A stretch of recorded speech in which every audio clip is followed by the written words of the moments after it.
Pet Life Radio. This is Pet Life Radio. Let's talk pets.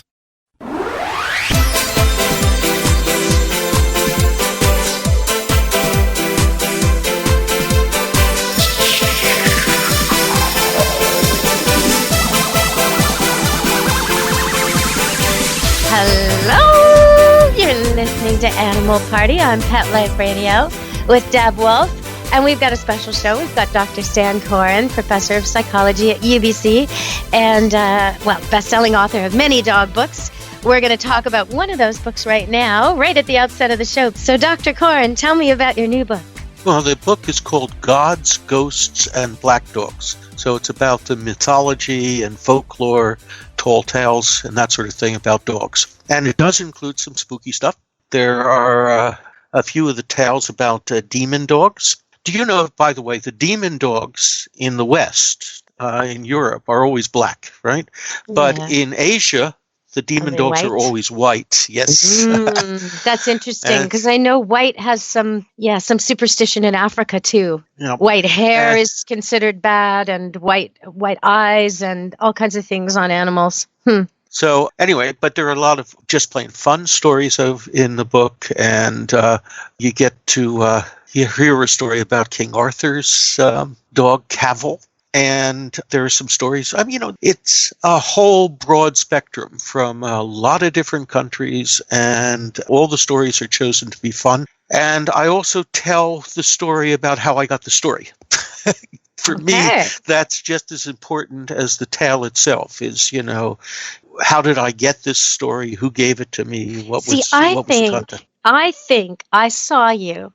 It's a few years ago and it was on TV, but I think I saw you commenting on some strange bridge where dogs would throw themselves over it, and people were calling it haunted, but it turned out it was something else. Is that right? Is this in the book? No, that one is not in the book, but that was an odd thing. Actually, it was the host of that. It was a suicide dog bridge, but it turned out to be not that at all. It was some kind of parade below or something, and there was mink. Mink? Not suicide. It's called food. Opposite. Mink have a very, very distinctive odor, and dogs are attracted to it.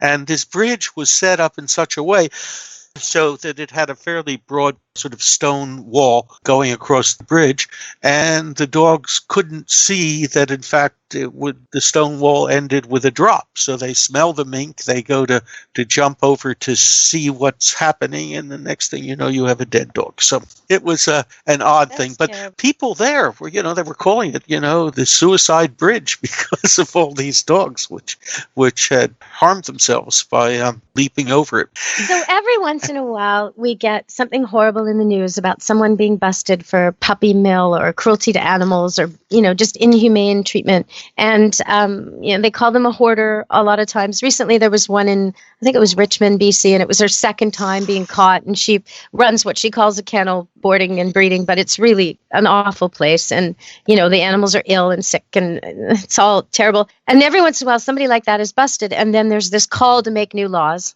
I'm not sure why, because the laws are good. They're just not being enforced, or they're not able to be enforced on people like her.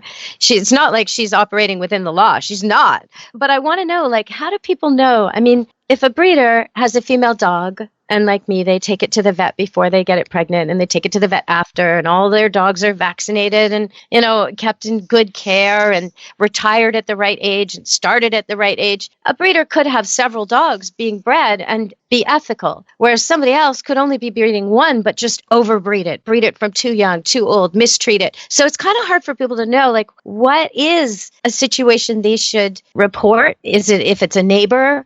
Or if it's maybe they go to buy a puppy somewhere. Because sometimes I sell puppies to people and they say, you wouldn't believe the place we were at last week. It was awful, blah, blah, blah.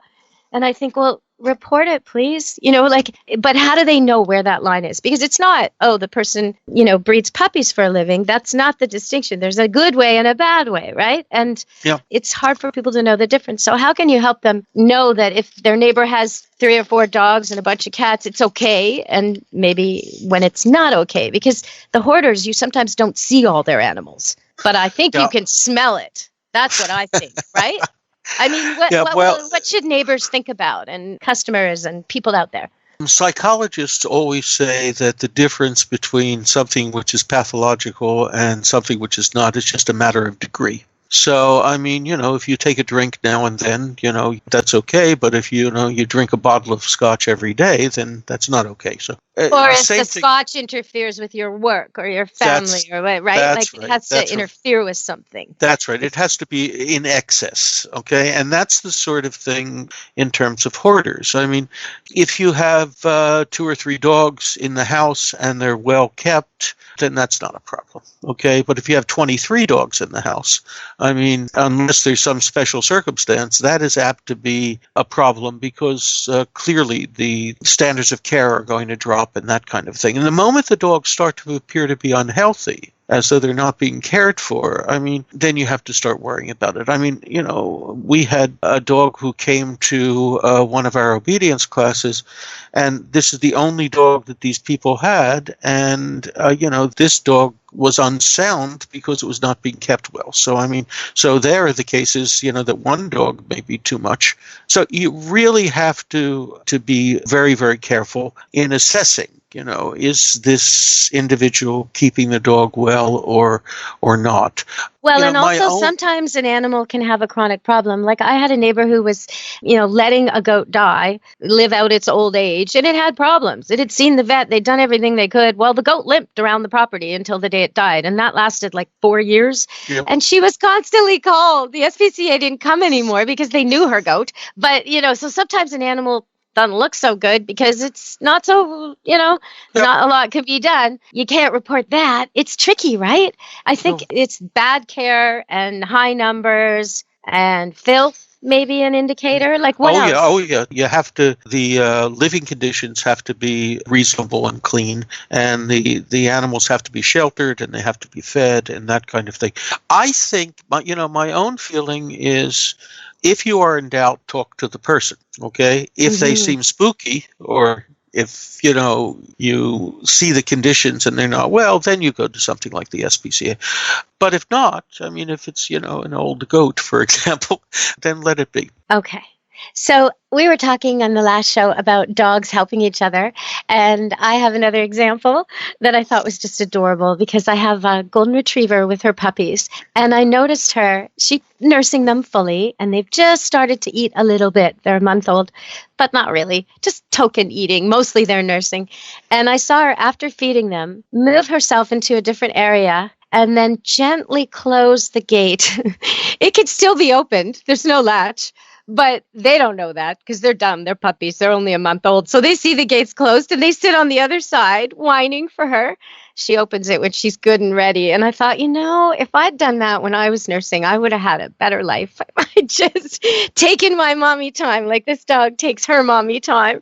But it's pretty clever what they can do, how smart they can be with things like that. Yeah, and if you have animals who live together in the same household and have formed a bond, then you can very often see these helping behaviors in just everyday occurrences. When I had my old flat-coated retriever, and at that time my former Nova Scotia duck-tolling retriever was just, in his puppy stage. He was about 8 or 9 months old. And the flat-coated retriever was a maniacal retrieving machine. I mean, he grabbed everything. And the toller was also a great retriever. And at one point in time, the dogs were playing with each other, and the toller had a retrieving toy, and it flipped out of his mouth and it went behind this very heavy chair, and he couldn't reach it. And the flatty was looking at this, and he was larger, and so he walked over to the chair, nudged it slightly, grabbed hold of the toy, and then just flipped to the toller. So, nice. Here's your toy, go play. So you do see these kinds of helping behaviors, which seems to show. I mean, it's very much like kids playing. Remember, I see it with fetch sometimes. Like the water dog will go swim for it and then drop it at the shore, and the land dog will pick it up and bring it to me with my boarders, with my Camp Good Dog boarders. Even though the water dog probably wants to hang on to it, he doesn't, And sometimes it's because he's submitting to the bigger dog standing on the shore. But sometimes it's a little dog he drops it for. Here, buddy, you take it the last leg. I'll go back in the water, and off he goes. It's pretty nice when they get along that well. Yeah. And it has to do with that sort of cohesiveness of the pack, the family, whatever it is. And the better the relationships are among the dogs, then the more likely you are to see this kind of behavior. Well, we're going to go to another break, and then we're going to come back. And I think we might have a little disagreement. I don't know, because I think I've heard you say on air before that you always recommend people get young puppies. And I'm going to make a plea for people to consider older rescue dogs, especially ex-breeding dogs. So we're going to talk about that. We might have a little bit of an argument, a gentle one, coming up after the break. Stay tuned to Animal Party on Pet Life Radio.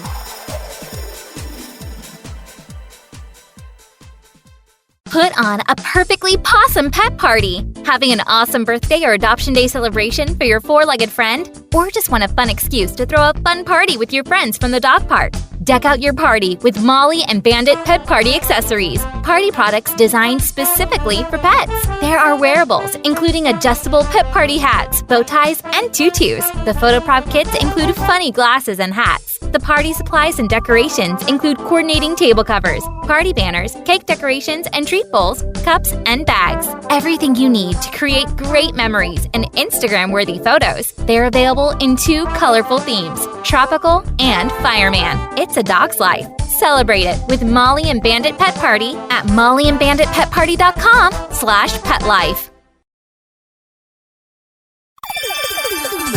Let's Talk Pets on PetLifeRadio.com.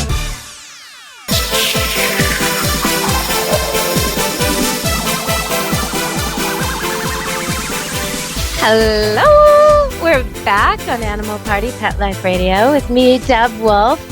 And I live and work at Camp Good Dog, where we have loads of dogs coming and going. Been doing this a long, long time, training dogs. And I also breed dogs, and sometimes I place ex-breeding dogs. And so I've got Dr. Coren, the psychology professor, who knows a lot about dogs and people. And I find that when I place a dog like 5-year-old Scarlett, who's about to retire from breeding, golden retriever, I know she's going to make an amazing pet. I know she's trained to the house and kids and other animals, and she's loving and loves to be touched and been a great mom, and she loves cats, and they have a golden retriever, the people I'm giving her to, and they have horses. She likes horses. I mean, I know what they're getting. They know what they're getting. To me, it seems a great match. And I wouldn't recommend they go out and get a new puppy that they have to house train and stay up at night with if that's not what they're looking for. I think an ex-breeding dog's a good thing. So I know in the past, I think you've said that you prefer puppies. Sure, I prefer puppies for the simple reason that my dogs are trained to be obedience dogs and competitors. So I want a dog who comes into my house and who I can train to do the kinds of things which is going to be his work for the rest of his life. But that doesn't necessarily mean that I have any objection to people adopting older dogs. It really depends on your circumstance. Let me give you an example. My parents always had schnauzers, standard schnauzers. They're big tough ones. Little dogs. The big ones? Yeah. No, not the giant schnauzers. The middle size, yep. Okay.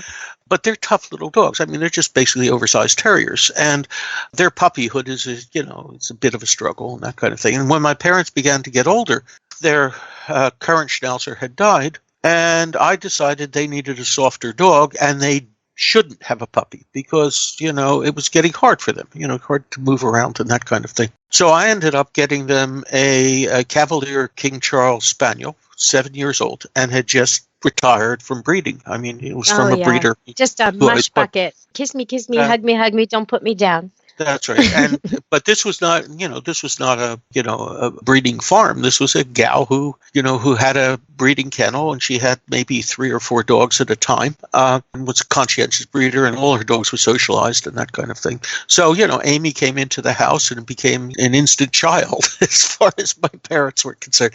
So it really Well, because I think sometimes people think if the dog isn't, a real baby with baby teeth, it won't bond to them. And I don't agree with that. I think these dogs, if they've had a hard life and then you give them security, they are so grateful. Even the rescue ones. I mean, my ex-breeders, they've had a lovely life, but they've had to share humans. And now they get their own humans. And that's very exciting for them. They just to have their own place, to be one of 2 instead of one of 4 is a big improvement, and partly the reason I want her to go is because it's very busy and bustling around here. Like you say, I only have a few dogs because when they get older, it's better for them to go to a calmer place, where she can just hang out on the couch all day like she wants, right? Yeah. And those kinds of dogs make wonderful pets. I mean, it's the same thing that I teach a graduate course at Bergen University, and that's also the home of the American Assistance Dog Institute. And, they have these dogs which are being trained to be service dogs, hearing assistance dogs or handicap assistance dogs and that sort of thing. And some of these dogs flunk out for various and sundry reasons. And so now you've got a 2 or 3 year old dog who has just failed the service dog requirements, but they have been incredibly well socialized and that sort of thing. And those dogs are gems. Because a fail at that is not a fail. Sometimes they fail because they're too affectionate with strangers. Like it doesn't mean he's a bad dog. He wouldn't even be in the program if he was a bad dog, and he wouldn't get that far in it. It may be something like, he breaks his concentration when food's really tempting. Well, okay, he'll make an amazing pet. He's just not good enough for the blind guy who can't afford to have the dog drifting his attention because he walked by a hot dog stand. So, these are the kinds of things, right? And I found some really good matches were made with ex-seeing eye dogs being placed because they didn't fully qualify for seeing eye dogs. They got almost all the way, and then they can be retrained for something else, like autism or hearing dog. So, it's not that they're a total fail. This is like a 98% dog. He's just not quite there, right? That's right. And adopting adult dogs is sometimes it's much, much easier because, somebody else has done the hard work of socializing them and housebreaking them and that sort of thing. And so, you get a plug and play pet. But I remember at one point in time, I adopted an old Cavalier King Charles Spaniel. He was 9.5 years old. And the thing was, he arrived in my house and there was nothing to train him. He checked out the other 2 dogs in the house. He sort of saw what their routine was. And within a week, he was just one of the boys. Yeah. And he was a delight. Also, as you said, a mush bucket. But well, and if you're dealing with an ex-breeding dog, the breeder should be doing things like what I do, which is you can take him for a day, you can take him for a walk, you can take him overnight, we can do a trial. He's always welcome back. I mean, if they're trying to get rid, watch out. That's probably something went wrong, health problem, did something wrong. You don't want, if the breeder can't handle this dog that it knows and loves, you steer clear.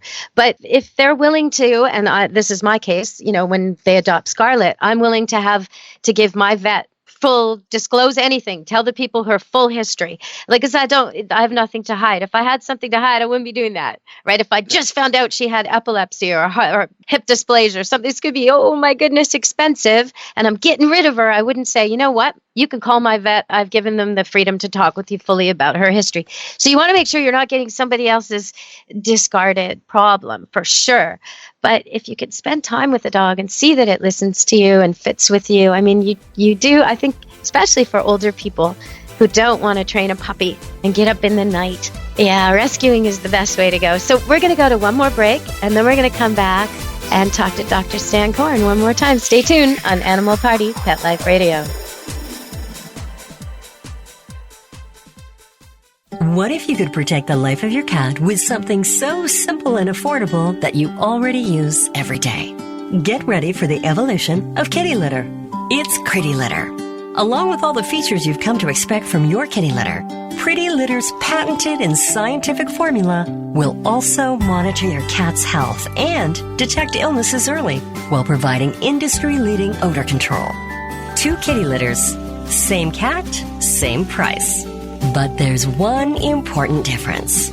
Pretty Litter reacts to your cat's waste by detecting health issues simply by changing color. And the key is that Pretty Litter detects these issues before your cat shows symptoms of physical illness or pain, likely saving you major dollars in vet bills while protecting the health of your cat. What do you think, little guy? Ready to switch litter? Pretty Litter. Colorful insight into your cat's health. Go to prettylittercats.com/cat101 or use coupon code CAT101 to get 20% off your first subscription order. Let's Let's Talk Pets. Let's Talk Pets. On Pet Life Radio. Pet Life Radio. PetLifeRadio.com.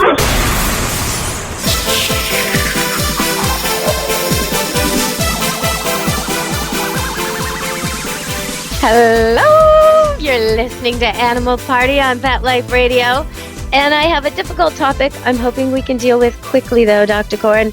In the news, Paul Bernardo was coming up for parole. He's the Scarborough rapist. He's all kinds of things. When I was in 4th grade, we were told we weren't allowed to go to the parks or the forest. All field trips were canceled while they tried to catch him. And they didn't catch him till I was in college. He had an accomplice, Karla Hamolka. Now, Paul Bernardo's still in jail. He'll probably always be in jail. But Karla Hamolka, who did terrible things to people and girls in particular, including relatives, she was let go and allowed to become a vet tech with access to animals and drugs. And that's always not sat well with me. And I think as a psychology professor, you're the right person to ask about this. How can that even happen? I don't know how it can happen, but there is a lot of data which shows that one of the markers for individuals who later go on to become, mass murderers and that kind of thing is animal abuse. And you find there was a study which was run who looked at 23 mass murders, and they found 4 major symptoms which were common among all of these mass murderers, and one of the most prominent was early animal abuse. So it doesn't make sense to take someone who's committed those crimes and put them in a situation with vulnerable animals and drugs, does it?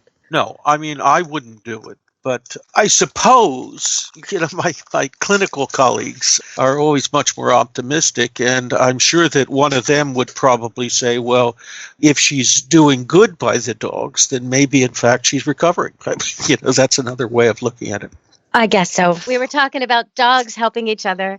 And a long, long time ago, I rescued a dog who had a big tumor in his neck and other things too. And at one point, he had a stroke in the middle of the night. He was a Roddy Cross. And he went blind overnight. And he was bumping into things. It was just terrible. And this dog, this blue heeler that didn't especially like him, I thought, until that day, she started to be his seeing eye dog, like what you're talking about. She would run outside and bark and try to show him the way, and he'd follow her bark. And it was just so kind.